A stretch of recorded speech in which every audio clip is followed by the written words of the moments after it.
അങ്ങനെ എന്താ ഉസ്താദൊക്കെ കണക്കന്നില്ല. ഇപ്പൊ സുന്നിയായി, മുജാഹിദായി, ജമാഅത്തായി, തബ്ലീഗായി, ഖാദിനെ, റാഫിലെ, മുഅ്തസിലെ, ഷിയായി, ചേകലെ, ഇരുമ്പിയായി ഒക്കെ കണക്കന്നെയല്ലേ? ഒക്കെ കിബിലക്കല്ലേ തിരിയണ്, എല്ലാവരും ഭാഗല്ലേ കൊടുക്കണ്, ഒക്കെ അഞ്ചക്കല്ലേ നിസ്കരിച്ചണ്. അല്ലല്ലല്ല, പെണ്ണൊക്കെ നന്ന്, പെങ്ങളായ കെട്ടാൻ പറ്റൂല, ആ വിഷയം. സംഗതിയൊക്കെ നന്ന്, പക്ഷെ വിശ്വാസം പഴച്ചുപോയാൽ ഇസ്ലാമിന്റെ ദായറയിൽ ഉണ്ടാകൂലല്ലോ. ഇപ്പൊ നമ്മൾ മനസ്സിലാക്കുന്ന റസൂലുള്ള, ഉദാഹരണം പറയാ, ഏതാ റസൂലുള്ള?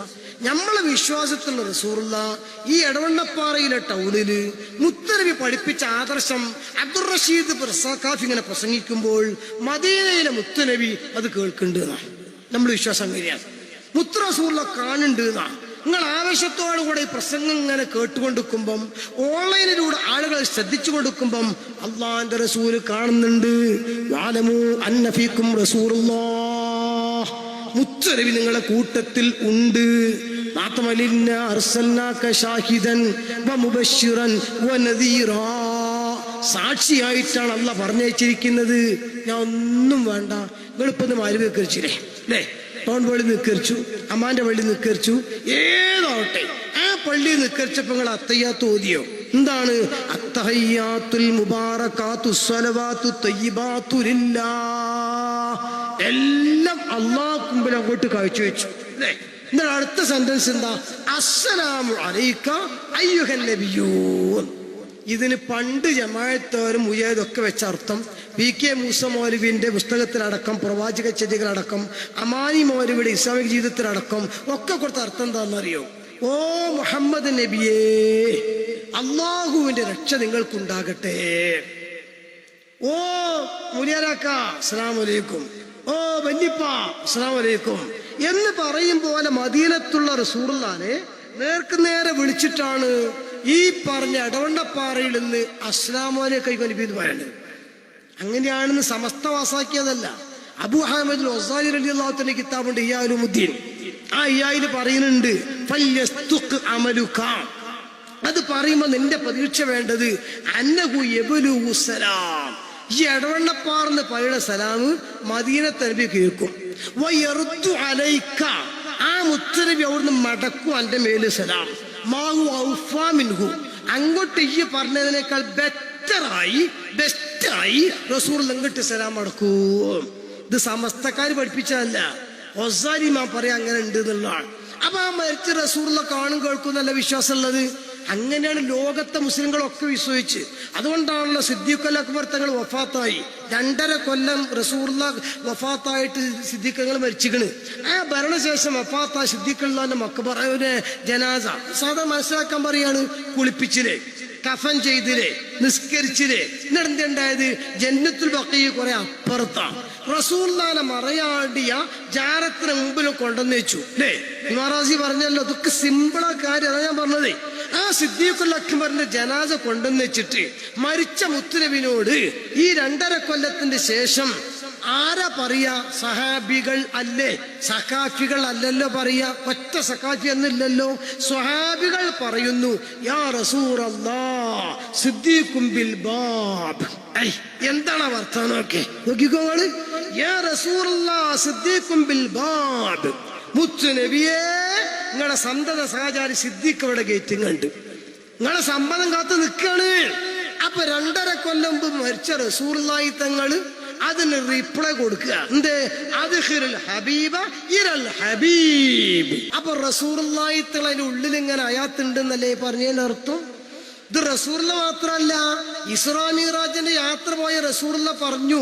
ആ യാത്രാ വിവരണം റസൂലുള്ള പോയതിന്റെ റിപ്പോർട്ട് വന്നു. ആ റിപ്പോർട്ട് ഇങ്ങനെ നോക്കിയപ്പോ അതിന് കണ്ടു റസൂലുള്ള പറയാ, മൂസാ നബിന്റെ ഖബർ സിയാറത്ത് പോയി. അല്ലാഹുവിന്റെ റസൂല് പോയ കാലത്ത് മൂസാ നബിന്റെ ഖബർ വെച്ചെന്ന റിപ്പോർട്ട് റസൂലുള്ള പറഞ്ഞു, റഅയ്തു മൂസാ യുസല്ലി ഫീ ഖബരിഹി ഖായിമാ. എന്താണ് അതൊക്കെ? മുത്ത് മാണിക്കല്ലേ നിങ്ങള്? റഅയ്തു മൂസാ, എന്റെ കണ്ണോണ്ട് മൂസാ നബിനെ ഞാൻ കണ്ടു. യുസല്ലി ഫീ ഖബരിഹി ഖായിമ, നിന്ന് നിസ്കരിക്കണ കണ്ടു. ഇനി എവിടെ അവിടെ ഗ്യാപ്പുള്ള സംശയത്തിന്? ഇത് അമ്പിയാക്കൾ അങ്ങനെയാണ്. അത് നമ്മൾ സാധാരണക്കാരെ മനസ്സിലാക്കരുത്. സിദ്ദീഖുൽ അക്ബർ തങ്ങൾ അടക്കമുള്ള സ്വഹാബത്തിന് മുത്തനബിയെ പഠിപ്പിച്ചു കൊടുത്തതാ. അതുകൊണ്ട് ആ മരിച്ച മുത്തനബിനോട് സ്വഹാബത്ത് ചോദിച്ചു, റസൂലുള്ള മറുപടി കൊടുത്തു, ഇങ്ങോട്ട് കടത്തിക്കോളി. ആ റസൂലുള്ളാഹിനെ തൊട്ടുവേക്കല് ജാറാരതാ? സിദ്ദീഖുൽ അക്ബറിൻ്റെതാണ്. അതിന്റെ വേക്കല് മോല ഫാറൂഖിൻ്റെതാണ്. കണ്ണുങ്ങള്. അപ്പൊ സ്വഹാബത്തിന്റെ മാതൃക എന്താണ്? അള്ളാഹുവിന്റെ ഹബീബ് മരിച്ചാലും മരിക്കാത്തവരാണ്, ശരീരം മണ്ണ് തിന്നാത്തവരാണ്, നശിച്ചു പോകാത്തവരാണ്. എന്നാൽ കുറ്റപ്പെടുത്തല്ല, കുറ്റമായി തീർന്നെങ്കിൽ എന്റെ കുറ്റവുമല്ല.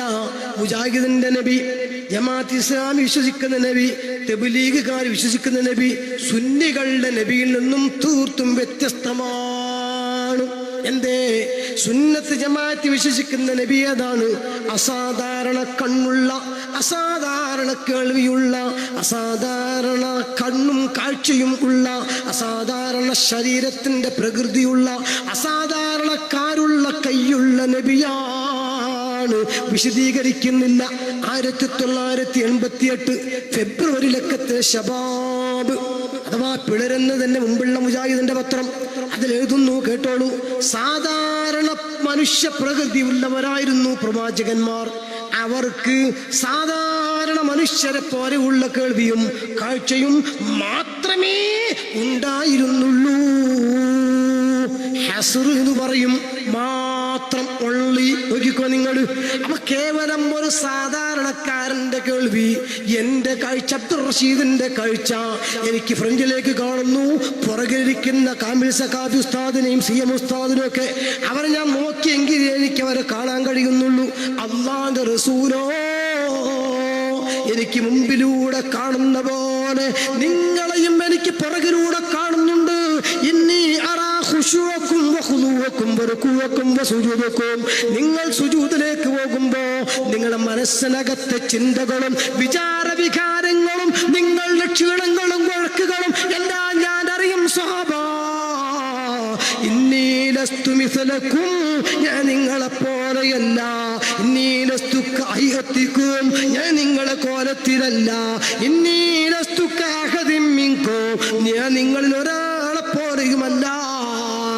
ഇതാണ് മുസ്ലിം ലോകത്തിന്റെ പ്രവാചകൻ, അല്ലാഹു പറഞ്ഞയച്ച പ്രവാചകൻ. പക്ഷേ ഇവിടുത്തെ ബിദ്അത്തുകാർ പറയുന്നതോ കേവലം സാധാരണ മനുഷ്യന്റെ കേൾവിയും കാഴ്ചയും മാത്രമേ ഉണ്ടായിരുന്നുള്ളൂ.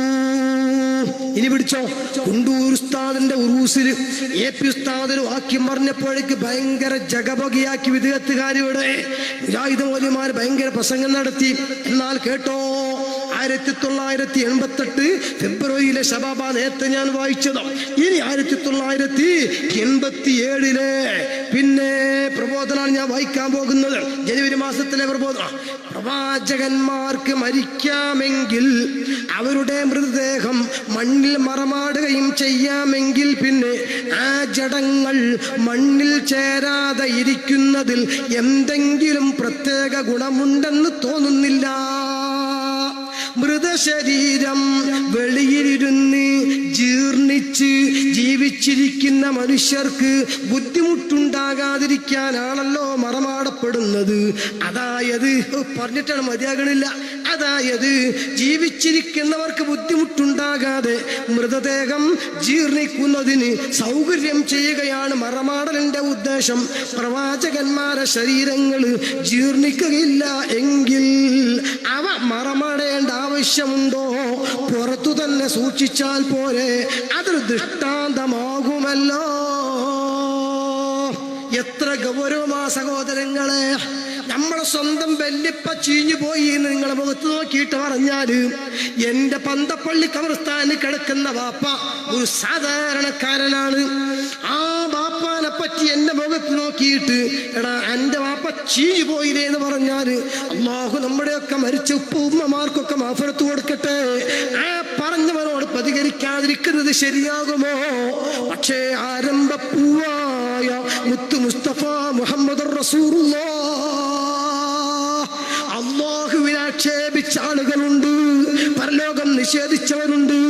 അല്ലാഹു അവരെ വ്യക്തിപരമായി കൈകാര്യം ചെയ്തിട്ടില്ല. അല്ലാഹുവിന്റെ റസൂലിനെ ആക്ഷേപിച്ച് സ്വന്തം മൂത്ത പരങ്ങത്ത് വന്നപ്പോ അല്ലാഹു തആല കാണിച്ചു തന്നു, തബ്ബത് യാ മുഹമ്മദ് എന്നൊരൊറ്റ വിളിയെ പോലെ വിളിച്ചിട്ടുള്ളൂ. അമ്മ രണ്ട് വിളി വിളിച്ചു, തബ്ബത് യദാ അബീ ലഹബിൻ വതബ്ബ. നോക്കിക്കോ നിങ്ങള്, ആക്ഷേപിച്ചിട്ട് പറഞ്ഞു, വംറതു ഹമ്മാലത്തുൽ ഹതബ, വറക് ചുമട്ടുകാരിയായ പെണ്ണെന്ന് പറഞ്ഞു, ഹമ്മാലത്തുൽ ഹതബ എന്ന് പറഞ്ഞു. ഫീ ജീദിക ഹബ്ലു മിൻ മസദ്, ഓളെ കഴുത്തിലൊരു നാര് കണ്ടോ എന്ന് പറഞ്ഞു. എന്തേ റസൂലുള്ളാഹിനെ തരം താഴ്ത്തുമ്പോ അല്ലാഹു ഇഷ്ടപ്പെടൂല. എന്തുകൊണ്ട്? ഈ പ്രപഞ്ചത്തിൽ അഖിലാണ്ട ചരക്കുകൾ മുഴുവനും അല്ലാഹുവിന്റെ പൊരുത്തവും ഗുരുത്വവും ബോധിക്കുമ്പോ അല്ലാഹുവിന്റെ ഖുർആനിലുള്ള പറഞ്ഞത് എന്താണ്? ഫലനുവല്ലിയന്നക ഖിബ്ലതൻ തർദാഹാ, നിങ്ങൾ ഇഷ്ടപ്പെടുന്ന, നിങ്ങൾ പൊരുത്തപ്പെടുന്ന ഖിബ്ലയിലേക്ക് നിങ്ങൾ നാം തിരിച്ചു തരാം നബിയേ. ഫവല്ലി വജ്ഹക ശത്റ, തിരിച്ചോടു നബിയേ. ഇത് ദുനിയാവുന്നാണ്, ഇനി ആഖിറത്തിലോ വലസൗഫ യുഅതീക റബ്ബുക, വലസൗഫ യുഅതീക റബ്ബുക. ഈ വിഷയത്തിന്റെ ഗൗരവം എന്റെ ശബ്ദം കേൾക്കുന്ന എന്റെ സഹോദരന്മാര്, ഓളിനോട് കേൾക്കുന്ന സഹോദരിമാര്, ഇത് നിസ്സാര പ്രശ്നമല്ല. ലീഗും കോൺഗ്രസും തമ്മിലുള്ള പ്രശ്നം, INL ലീഗും തമ്മിലുള്ള പ്രശ്നം, CPM തമ്മിലുള്ള പ്രശ്നം, നോ, അടിസ്ഥാന പ്രശ്നമാണ്. അള്ളാന്റെ ഹബീബിനെ തരം താഴ്ത്തുന്നതാണ്. അള്ളാന്റെ റസൂൽ ചീഞ്ഞു പോയെന്ന് പറഞ്ഞാൽ, അള്ളാന്റെ റസൂൽ സാധാരണ മനുഷ്യന്റെ കളിവുള്ളൂ എന്ന് പറഞ്ഞാൽ, ആ റസൂലുള്ളാഹിന്റെ പേടി ചീഞ്ഞെന്ന് പറഞ്ഞാൽ അല്ലാഹു പൊരുത്തപ്പെടൂല. അതെ, അതാണ് പറഞ്ഞതും താല്പര്യം. ജഹാൻ ചാഹത്തെ ഹേ ഖുദാ കി റസാ കോ, ഖുദാ ചാഹത്തെ ഹേ റസാ ഹേ മുഹമ്മദ്, വലസൗഫ യുഅതീക റബ്ബുക. നബിയെ, ഇനിയും നിങ്ങളുടെ റബ്ബ് നിങ്ങൾക്ക് പരലോകത്തെത്തിയാൽ തരും. ഫത്തർലാ, നിങ്ങൾ തൃപ്തിപ്പെടും, തൃപ്തിപ്പെടുന്നത് വരെ തരുമെന്ന് അല്ലാഹ് പറഞ്ഞ നബിയാ. ആ നബിയെ കുറിച്ചാണ് പച്ച മലയാളത്തിൽ എഴുതി വിട്ടിരിക്കുന്നതെങ്കിൽ എങ്ങനെയാണ് ഒറിജിനൽ മുസ്ലിമാകാൻ കഴിയുക? എങ്ങനെയാണ് പാരമ്പര്യ മുസ്ലിമാകാൻ കഴിയുക? ഒറ്റ പോയിന്റ് കൂടെ ഞാൻ പറഞ്ഞോട്ടെ. തബ്ലീഗ് ജമാഅത്തിന്റെ ആളുകൾ സെയിം ഈ പറഞ്ഞ വിഷയത്തിൽ അല്ലാഹുവിന്റെ റസൂലിനെ മനസ്സാകുന്ന മാണിക്യ കൊട്ടാരത്തിന് നമ്മളൊക്കെ ആഗ്രഹിക്കുന്നു വെക്കണം എന്ന്. ആ റസൂലുള്ളാഹിനെ കുറിച്ച് പറയവേ, റസൂലുള്ളാഹിനെ കുറിച്ച് പറയവേ, ഇല്യാസിന്റെ മൽഫൂദാത്ത് എന്ന ഗ്രന്ഥം എടുത്ത 90-ാമത്തെ പേജിൽ കാണാം. അംബിയാ അലൈഹിസ്സലാത്തു വസ്സലാം അംബിയാക്കന്മാർ മഹ്ഫൂദും മാസൂമും ഒക്കെ തന്നെയാണ്. അള്ളാന്റെ ഭാഗത്ത് നിന്ന് ഇങ്ങനെ വിശേഷങ്ങളൊക്കെ കിട്ടിക്കൊണ്ടിരിക്കുന്നുണ്ട്. പക്ഷേ ഈ ഹിദായത്ത് ജനങ്ങൾക്ക് എത്തിച്ചു കൊടുക്കാൻ വേണ്ടി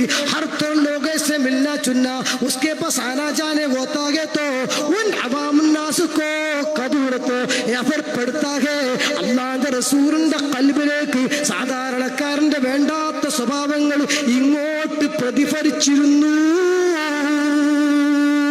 അല്ലാഹു ജനങ്ങളെ നന്നാക്കാൻ വേണ്ടി സെലക്ട് ചെയ്ത് പറഞ്ഞയച്ച 1.25 ലക്ഷം പ്രവാചകന്മാരെ കൂട്ടത്തിൽ നിന്ന് അവരെ നേതാവായ മുത്തു മുസ്തഫ മുഹമ്മദ് റസൂലുള്ളാഹി സ്വല്ലല്ലാഹു അലൈഹി വസല്ലം തങ്ങൾ ജനങ്ങളെ നന്നാക്കാൻ പോകുമ്പോ ആ പൊതുജനങ്ങളെ വേണ്ടാത്ത ചിന്താഗതികളും ദുർഗുണങ്ങളും മുത്തുനബിയുടെ ഹൃദയത്തിലേക്ക് ഇങ്ങോട്ട് സ്വാധീനിച്ച് ചീത്തയായിരുന്നു എന്ന് മൽഫൂദാത്തുൽ തബ്ലീഗ് എഴുതുമ്പോൾ അവർ വിശ്വസിക്കുന്ന ലാ ഇലാഹ ഇല്ലല്ലാഹ് മുഹമ്മദുർ റസൂലുള്ളാഹ് ക്ലിയർ അല്ല. ഇനി ഞാൻ ചുരുക്കുന്നു, അല്ലാഹുവിന്റെ വിശ്വാസം അങ്ങനെ തന്നെയാണ്. ഇത്രയും കാരണം വിശ്വസിച്ച അല്ലാഹു മൗജൂദുൻ ഖദീമുൻ ബാഖി മുഖാലിഫുൻ ലിൽ ഖൽഖി ബിൽ ഇത്ലാഖി. മനുഷ്യനോട് തുല്യതയില്ലാത്ത, നമ്മുടെ ദൃഷ്ടിയിൽ ദീർഘോചരീഭവിക്കാത്ത, മനുഷ്യരെ പോലെ ശരീരമില്ലാത്ത, ഇന്ന ഇടത്താണെന്ന് പറയാൻ പറ്റാത്തവനാ പടച്ച തമ്പുരാൻ. അതാണ് നബിമാർ പഠിപ്പിച്ചത്. ഇത്രയും കാലം 990 വരെ എല്ലാവരും പഠിപ്പിച്ചത് അതാണ്. 2001 പുളിക്കര മീറ്റിംഗിന് ശേഷം തൗഹീദ് മാറി. അക്ബർ പറഞ്ഞത് തന്നെ മാറ്റി എഴുതേണ്ടതായിട്ട് വന്നു. സെയ്റ്റ് തന്റെ ലിസ്റ്റിലുണ്ട്, സമയം വൈകിയതുകൊണ്ട് ഞാൻ വായിക്കുന്നില്ല. അത് സമയത്ത് പറഞ്ഞിട്ട് പറഞ്ഞു, അന്ന് പറഞ്ഞത് അബദ്ധമാണ്. അല്ലാഹുവിന് ജഡമുണ്ട്, അല്ലാഹു കൈയുണ്ട്. ഒരിക്കപ്പോൾ 2 കൈയും വലത്തെ കൈയാണ്. അതൊക്കെ വാഴക്കാട്ട് നല്ലോണം കളിച്ചതാണ്, നമ്മളൊക്കെ കണ്ടതുമാണ്. ഏതുവാകട്ടെ, ഇപ്പോൾ ആ രീതിയിൽ ബോഡിയുള്ള സ്ഥൂലദേഹമുള്ള 7-ാം ആകാശത്തിന് മുകളിലെ ഉപവിഷ്ടനായ പടച്ചവനാണെന്ന് തുറന്നു പറയാൻ തുടങ്ങിയെങ്കിൽ അത് മുസ്ലിം ലോകത്തിന് പരിചയമുള്ള പടച്ചവനല്ല. പിന്നെ നബീനെ ശ്രദ്ധിക്കൽ ശോതായ സ്വാലിഹീൻ സജ്ജനങ്ങളാണ്. അവരെ കൂട്ടത്തിലെ ഏറ്റവും പ്രധാനിയാണ് മൊയ്തീൻ ശേഖ്. ആ മൊയ്തീൻ ശേഖ് 1980 ജൂലൈ ലക്കത്തിൽ പച്ചീതൽ എഴുതി വെച്ചിട്ടുണ്ട്. യാതൊന്നു കാണുവതു നാരായണ പ്രതിമ, യാതൊന്നു കേൾക്കുവതു നാരായണ ശ്രുതിമ, യാതൊന്നു ചൊല്ലുവതു നാരായണായ നമ. ശ്രീ ശങ്കരാചാര്യരുടെ തത്വശാസ്ത്രം ശൈഖിന്റെ ചിന്തയിൽ സ്ഥലം പിടിച്ചു. അവ മൊയ്തീശികന്റെ പിന്തുണയില്ല.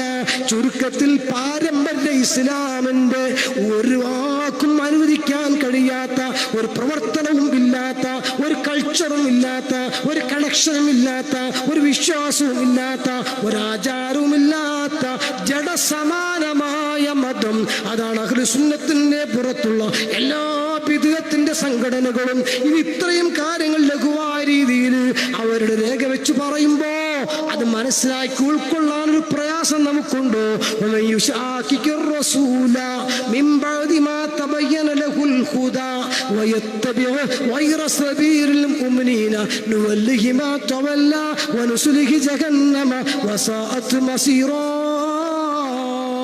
മുത്തുനബിയുടെ പർണശാലയിൽ നിന്ന് ഇസ്ലാം പിടിച്ച സ്വഹാബത്ത് ഇവിടെ കൊണ്ടുവന്ന് 10 പള്ളി ഉണ്ടാക്കിയപ്പോൾ ആ 10 പള്ളിയിലും ജുമാ ഖുത്ബ അറബിയിൽ മാത്രം, ജുമാക്ക് ബാങ്ക് 2 മാത്രം. ഒറ്റത്താത്തയും പള്ളിയിൽ വന്നിട്ടില്ല. തറാവീഹ് നമസ്കരിച്ചിട്ടുണ്ട്, മഖബറ കണ്ടിട്ടുണ്ട്. അതിന് ഘടകവിരുദ്ധമായ രീതിയിൽ 946 ആദ്യമായി തൊട്ടടുത്ത നമ്മുടെ പുഴക്കക്കരയുള്ള ഒതായില് വെള്ളാറമ്പാറ ഖദീജ കുട്ടിയും ആമനത്താത്തയും ആദ്യമായിട്ട് ജുമയ്ക്ക് വന്നത് എന്നും PV മുഹമ്മദ് ഹാജിന്റെ ഫത്വയാണതിന് എന്നും അലവി ഹാജിയാണ് അത് ഉദ്ഘാടനം ചെയ്യാൻ വേണ്ടിയിട്ട് അലവി മൗലവിയാണ് പോയത് എന്നും 1995 മാർച്ച് ലക്കത്തിലെ പുടവയിൽ സഹിതം കൊടുക്കുമ്പോ അതിന്റെ മുമ്പ് അങ്ങനത്തെ ഒരു പരിപാടി കേരളത്തിൽ പരിചയമില്ല, പരിഭാഷ പരിചയമില്ല. 929 പാഠപുസ്തകത്തിലും തറാവീഹ് 20 തന്നെ പഠിപ്പിക്കുമ്പോ 75 ശേഷം 8 മാറ്റുമ്പോ ഇപ്പൊ വീണ്ടും 20 ആകാമെന്ന് പറയുമ്പോ ആ ഇസ്ലാമിന് ഇത് പരിചയമില്ല. ഉറുക്കും മന്ത്രം മേലസും പിഞ്ഞാണെഴുത്തുമൊക്കെ ഇവനെ തേമിയെ തന്നെ അംഗീകരിക്കുമ്പോ അത് തെറ്റാക്കി മാറ്റുമ്പോ ഇപ്പൊ വീണ്ടും കുഴപ്പമില്ല എന്നുള്ളിടത്തേക്ക് എത്തുമ്പം ആ മാറ്റി പറയുന്നത് ഇസ്ലാമല്ല. സൗഹാർദ്ദത്തോടുകൂടെ വന്ന് ആത്മീയതയിൽ ജീവിച്ച സൂഫിയാക്കളും ഇവിടെ തൗലിയാക്കളും യമനെന്നും സമർക്കന്തിൽ ഒക്കെ കടന്നു വന്ന തങ്ങന്മാരും അവരെ കണ്ടുകൊണ്ട് ഇസ്ലാം പഠിച്ച മുസ്ലിമീങ്ങളും സൗഹാർദ്ദത്തിൽ ജീവിക്കുമ്പോ ആ സൗഹാർദ്ദം തകർത്തു കൊണ്ടുവരുന്ന ഭീകരവാദ തീവ്രവാദ ആടുമേക്കുന്ന ഇസ്ലാമിനും അതേപോലെ തന്നെ ഇസ്ലാമിനും അതൊന്നും പാരമ്പര്യത്തിനത് പരിചയമില്ല. മരിച്ചുപോയ വാപ്പയെ ഓർക്കാത്ത, ഉമ്മാക്ക് വേണ്ടി യാസീനോദാത്ത, മരിച്ചുപോയ കുടുംബത്തിൽ 7 ദിവസം ദിക്ർ ചെല്ലാത്ത, കൊണ്ടുപോകുന്ന സമയത്ത് ദിക്ർ ചെല്ലുമ്പോൾ അതിനെ പരിഹസിക്കുന്ന, മരിച്ച വാപ്പക്ക് ഖബറിന്റെ ചുറ്റുഭാഗത്തും അല്പനേരം വിരുന്ന് ഒന്ന് ദുആ ചെയ്താൽ അത് തെറ്റായി വിശ്വസിക്കുന്ന, അധ്വാനിച്ചുണ്ടാക്കിയ സമ്പത്തിൽ നിന്ന് എന്തെങ്കിലും ഭക്ഷണം കൊടുക്കുമ്പോഴേക്ക് അനാചാരമായി ചിത്രീകരിക്കുന്ന ഇസ്ലാം അത് പാരമ്പര്യ ഇസ്ലാമല്ല. ആരെങ്കിലും അത് ചെയ്താൽ, അത് വർത്തിച്ചാൽ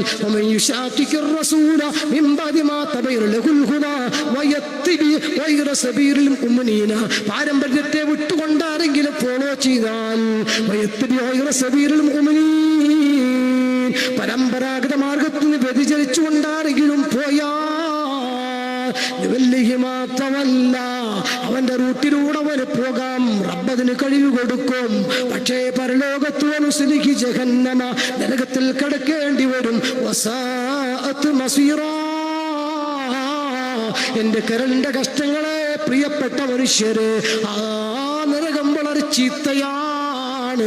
അതിൽ പെടാതിരിക്കാൻ ഇതിനെ സിറാത്തുൽ മുസ്തഖീം ചൊവ്വായ മാർഗത്തിലൂടെ സിറാത്തുൽ ലദീന അൻഅംത അലൈഹിം അല്ലാഹു ബഹുമാനിച്ച് ആദരിച്ചവരുടെ മാർഗത്തിലൂടെ മിനൻ നബിയീന വസ്സുദ്ദീഖീന വശുഹദായി വസ്സാലിഹീൻ അവരുടെ മാർഗത്തിലൂടെ നീങ്ങിക്കോ. വഹസുന ഉലൈക റഫീഖാ ദുനിയാവിലെ സഹായത്തിന് ആഖിറത്തിലെ കൂട്ടുകെട്ടിന് എല്ലാ സ്ഥലത്തും ആ മഹാന്മാരുണ്ടാകും. അല്ലാഹു ആകുന്ന പടച്ച തമ്പുരാൻ ആ മഹത്വ മഹത്തുക്കളുടെ പാത പിൻപറ്റി ജീവിക്കാൻ നമുക്കും നമ്മുടെ പിൻഗാമികളാ ശിഷ്യർക്കും മക്കൾക്കും അനുയായികൾക്കും അല്ലാഹു തൗഫീഖ് നൽകട്ടെ.